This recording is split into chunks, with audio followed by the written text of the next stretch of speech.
Man, we got to open for Coach JB. I like that. Jason Brown rejoining the program. I don't think we missed Jason last week, but with Lamar Jackson back in the news and, with no reason at all to bring Patrick Mahomes into any of this discussion, no reason at all to bring Patrick Mahomes into any of this discussion, it's an honor to bring Jason Brown back to the show now that we can talk just about Lamar Jackson without any reason at all to bring up Patrick Mahomes. JB, do you think Lamar Jackson regrets not hiring an agent at this point? I mean, you have to, right? I'm pretty sure you have to regret it. I don't know. You're doing commercials now for like workout videos. I don't know if he's prepping for his next career or what he's doing, but he should be focused on throwing the receivers and getting ready for whatever team he's going to play for. I don't know, man. I just don't see how Jerry Jones or any of these owners are going to sit down with his mama and negotiate a deal. And I don't see why he thinks that's really going to happen. And why are there no suitors? Why aren't anyone knocking down the door? But what does JB know? I've been saying it for a long time. It's not sustainable. The NFL owners and GMs understand it. And I have an interesting take, Jason. Matt McChesney comes on my show, played 7 years in the league. He's not by any means saying that it's collusion because of the color of his skin or any of that. But having played in the NFL, he thinks it could be collusion in another way. You buy into what the NFL wants you to do, and that is to have an agent. You don't go to outside sources for doctors. You don't go to outside sources for second opinions. It's all in-house. NFL security, NFL doctors, NFL neuros.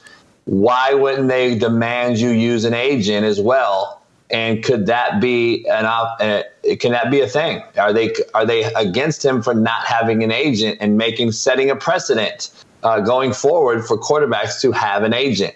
Could be. I don't know. He played 7 years in the league. He thinks that could be one of the things that's holding him back. So what would be the motivation for NFL ownership to be hostile to a player without an agent? I think they would love that. No different than they love, Master P's going to represent you, Ricky Williams? Come on down. You're the next contestant. Oh, Lamar, your mama's going to represent you? Come on. We got a deal for you, baby girl. Let's talk. I think NFL ownership would love dealing with super inexperienced people that don't have any qualifications for this. If there's any conspiracy, I think it's among agents who don't want that precedent set. They want all the players to have agents so that they don't get cut out of their 10%. Let me ask you this, though. If Lamar Jackson don't play football till week 11 of next year, is that a good thing or a bad thing for NFL? I would say bad thing. I'm pretty sure they want Lamar Jackson to be playing football right now. That is why the precedent may be set. We don't want this issue. We don't want to deal with you and your mom because it's taking this long. You should be signed, ready to go, focus on your fan base, supporting you, and et cetera, et cetera. Now we have one of our biggest names in football sitting out there in limbo, waiting to end up somewhere. And I don't believe he's going to play in Baltimore. I think the more likely scenario is he's going to sit out 10 games and not play for 10 weeks. And then, like Steve Kim and I had an argument with Matt about this, you don't sit out. You sit out 10 games, and then you pop up game 11 like Deshaun Watson did this year and was an absolute joke. It was horrible to watch football in Cleveland to see Deshaun Watson, who missed the entire season, come in week 11 and try to do anything in the NFL. Where's Lamar going to go week 11 next year, Jason? He's going to show up in Washington week 11 and learn the playbook and play? If you're a coach, do you want that? I don't. I don't have time, especially if we're in a playoff run with, let's say, whoever their quarterback is now, Sam Howell. Like if he's got him at 500 and Lamar could be the guy to get him over the hump, but don't know the playbook, like what are we doing? Do you think that's viable in this league? I think the league's going to take a hit from the fan base, and I think that the popularity of it is what the NFL thrives on. And if Lamar Jackson's not playing, just like Aaron Rodgers, if he's not playing, I think they take a hit. That's why I think that part of it could be true. I think they want this settled, and if they had an agent, they could have this done already probably because they know what they're doing. So you know how much of this game, particularly at the quarterback position, is between the ears. I'm starting to think that this is going to have a long-term impact on Lamar Jackson. That, you know, these negotiations are going to get personal and he's going to feel personally slighted. I'm not sure if his desires or expectations are going to be met. He may end up signing with a team he's not that comfortable with and not for as much money as he wants. I'm just so much of this is between the ears. I think there could be some permanent damage done to Lamar's development with a stilted offseason and perhaps some dissatisfaction about the way his contract situation played out. Let me ask you this question before I answer yours. Lamar Jackson, have you seen the best of him, or is the best yet to come? Lamar Jackson, I think it'd be tough to top his. I think it'd be tough to top his MVP season. That was statistically and all that. That's going to be tough to duplicate. So you've missed 10 games. You've missed 10 games a couple years. Out of the last few years, you've missed a lot of games, a lot of season. So let me ask you, if you're a GM or an owner and you own Whitlock's Raiders and you're going to bring this guy in, you've missed a lot of games. I'm looking at the sustainability of your style of play, which is a run first, take a beating quarterback. Are you worth $250 million? And how many years do I have you? Your best years are behind you if I'm a GM, coach, or owner. I cannot think that you have equal or better years ahead. I get it. You're very young.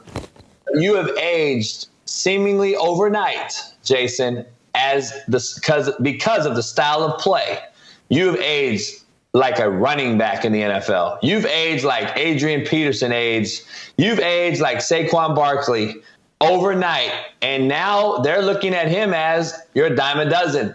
This is what we are drafting now. Look at all three top quarterbacks. Even if you want to add AR-15 to the mix. That's what they call it, AR-15. What a great name, right? For especially during this time. But anyway, Anthony Richardson, are they looking at him? Because here's my thing, Jason. If you're Carolina, why wouldn't you trade number one and go get Lamar Jackson right now if he is such a viable commodity? Why don't you trade one? You know why? Because from what I'm hearing from my sources is true. And Carolina is weighing AR-15 and Lamar Jackson. And they're saying, you know what? AR-15 is Lamar Jackson 4 years ago. And I'll have him an extra 4 years for 10 times the less money, 10 times cheaper. I'll draft AR-15. He's an equal athlete as Lamar. He's got the same arm talent. And I can have him and mold him, and I don't got to pay him. Do you do that? Or do you trade number one and go get the Lamar Jackson sweepstakes? Because Baltimore wants 2 number ones from what I hear. So there's 1 number one. If he's so good, why aren't people knocking down his door? Why didn't Baltimore exclusive tag him?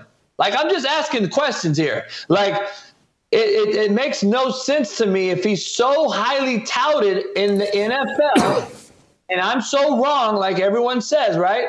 I'm such a Lamar hater.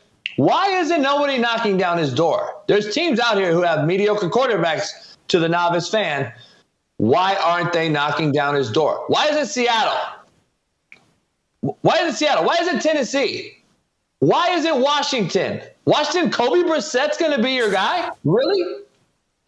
So Tannehill's still out there. Marcus Mariota's out there. Why aren't they looking at Lamar Jackson in a way to say? I'm going to tell you why. It's because I think the narrative on Lamar is that he's Cam Newton 2.0. And Cam Newton had a 2015 season that was like, woo, MVP. His team goes to the Super Bowl, and then it was never seen again. He never played it. And then he started getting nicked up with injuries. And so I think that's the narrative. Cam Newton was MVP, never made another Pro Bowl after that. At least never had another great season after that. At least he made it to a Super Bowl. Lamar's hasn't even sniffed a deep playoff run. And that's the other part that's hurting him, in my opinion, from ownership. Like, okay, I got to pay this guy $250, and then see, this is what an agent does, Jason. Where a lot of people don't want to break this down. What an agent can do is, if a Rosenhaus or one of these, big time guy, Lee Steinberg, who represents Mahomes now, who's a Newport Beach native, who had a Troy Aikman and Deion Sanders, all those guys back in the day who got those huge contracts in the 90s. If a Lee Steinberg has you, this is what they do because of their relationships and what they know. They go in there and say, all right, this is the deal. Lamar's going to stay in Baltimore. We'll take your $133 million 3-year deal, guaranteed.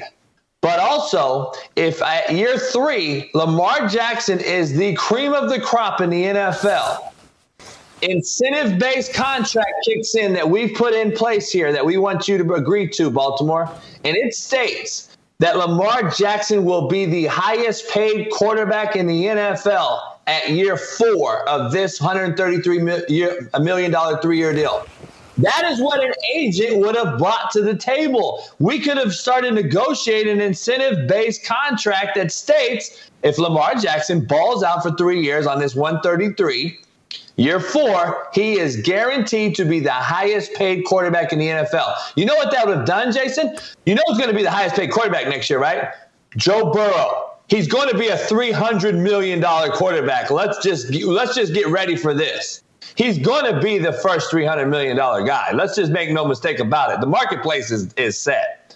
So if that is the case, I thought there was a quarterback with 2 Super Bowls and 2 MVPs that signed a $500 million contract. But go ahead. That's what I'm saying. He's already got that deal. That deal's already done. I'm talking about going forward. Burrow's going to sign the newest, biggest deal. And Lamar Jackson could top that deal if he had an agent and did something similar to what I just discussed. He could get something to be up there with Mahomes. He could do something like that to be a transcending deal, like the Watson, the guaranteed money factor of it. Like, that is what I don't get. And by the way, Lee Steinberg got Mahomes the $500 million deal. So I'm curious to see how this unfolds and if they completely, really, truly blackball him by setting a precedent saying, this isn't how we want to run. This is not how we want to operate because we need you, one of our high-flying talents in the NFL. We need the fan base who loves Lamar across the country to have him playing football already, not in limbo, waiting to go somewhere. I think that's why the precedent's going to be set. I want to switch topics. I need you to interpret something. Being a coach or a former coach, I want you to make sense of Nate Oats, Nick Saban. Nick Saban made a wrong place, wrong time comment. He says it had nothing to do with Nate Oats. He doesn't watch basketball press conferences, had no idea that it happened. Nate Oats is on record saying he's all good with it. He's got no problem. And that Nick Saban talked to the team, to the basketball team last night. Your take. Is there a problem? Was Nick Saban taking a shot at Nate Oats for the way he handled Brandon Miller? 1,000%. 1,000% Nick Saban doesn't say anything without it being the highly of calculations. He's the highest calculated speaker on planet Earth. Everything he says is calculated, thought out, and ready to go for mainstream media when they put a microphone in his mouth. And If you don't think that's true, then you just don't know that all coaches, myself included, Jason, you played this game for coaches. All of us are egotistical maniacs. Now, it may not be in a bad way. It may not be in the best way. Could be in the middle of the road. But we all have an ego of some sort.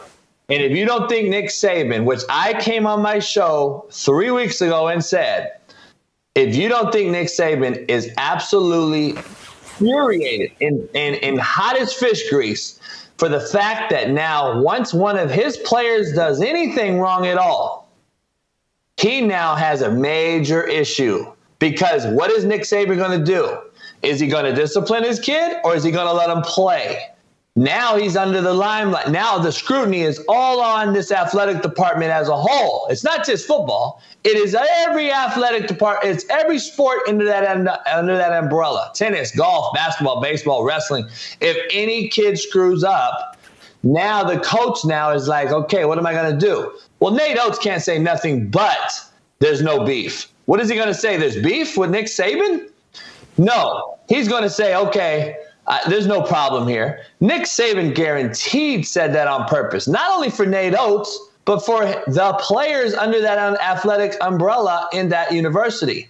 He's telling them, there's no accident that where you were. It ain't no wrong time, wrong place. You make choices. I say it every day. I just don't say it the way he says it, so I take backlash. People don't listen to my message. They hear my tone, and it's completely different. They actually listen to Saban because who he is, and he, he don't cuss and all that stuff, even though he does cuss like a sailor on the field that you just don't see. But anyway, Nate Oats definitely guaranteed knows that Saban said it on purpose, and he has to own it and bite it and eat it because there's nothing he can do. What's he going to say? He's going to go against the GOAT of all GOATs? No, he's not. And I just think that Saban's very mad right now because he has no room for error on any player on that roster on the football field. If his starting Mike linebacker, for instance, let's just say he gets a DUI next year.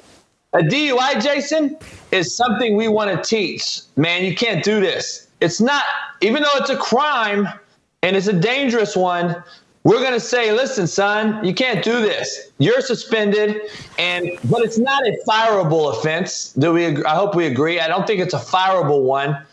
But handing a gun to another dude where someone dies, I believe is a fireable one. And I believe Saban is definitely making a message. And now he's I would say he's pretty ticked off because of what he can and cannot do with his own guys now. There's no more dusting it under the rug. I thought this is more than a DUI. This is about a kid with a gun and selling drugs and evading the police. In my view, much worse than what Brandon Miller, if you really go look at the details of what Brandon Miller did and happened to him. I think what happened with the football player is much worse. I'm not saying. I'm just saying if a kid did get a DUI and that's it, he can't really do anything for that kid anymore. He can't help him at all, where before he could have helped that kid and said, all right, you're going to be suspended a game, but you'll be back. Nowadays, nobody can do anything. They're not going to be able to fart in the wind, Jason, and someone smell it on the football field because he's going to be under so much scrutiny now, and so is that department. Curious to see. I'm actually picking San Diego State to upset them. I just think at one point, Alabama's talent is going to run out with all the stress and the drama that they're facing. Got armed guards walking Miller around. At some point, it's going to become so overbearing. Now, they could just say, screw the world and go out here and beat everybody because they're that talented. But I'm going to bet the other way with 18, 19, 20-year-olds that the stress is gonna end up coming to some stress, and they end up losing a game to a team they shouldn't lose to. I think San Diego State definitely covers the spread tonight if they don't beat them in an upset. All right, we got some betting advice from Coach JB. Thank you, JB. Have a good weekend. Hope you win some bets this weekend on the NCAA tournament. I'm glad I'm not the only one that has beef with Mina Kimes. Thank you. Appreciate you. Hold on. Did he hang up? I didn't know he had beef with Mina Kimes. Is JB still there? You got beef with Mina Kimes? What's the beef? You don't know that Sarah Spain and Mina Kimes we've gone at it on Twitter. You have no clue. Oh, we go at it. Yeah, we've had it out. Mina Kimes and Sarah Spain, we've had it out on Twitter. What are they mad at you about? Oh, you know how bad it is? They got Levitard involved. They got Levitard after me. So it was all three of them on me. Oh man, because I just speak the truth and they didn't like it, and I had 3 kids from University of Minnesota who had been falsely accused of a domestic charge, and was globally known, and it was a huge case, and they forfeited. They had to forfeit a bowl game that year at Minnesota against Washington State. They were supposed to play them, and they ended up playing them, but they wouldn't play the kids, so the kids sued the university. And Sarah Spain and them came after me because I allowed them to play on my team in JUCO, which they were cleared of any wrongdoing, and I know everything about the case, but yet they think that they know everything. And I'm like, you don't know anything. Have you read the dossier? And they all attacked me. And I'm like, what? And so I went after Mina. I'm like, I'm glad you give owners and GMs advice on picking QBs. I'm glad you played the position. I remember, I forget watching you take a 3-step drop and throwing it hits, Mina. But you know more than me, so. All right, good stuff. I didn't know that. Yeah. I'm about to go back in on it. But anyway, thank you, JB. Have a good weekend.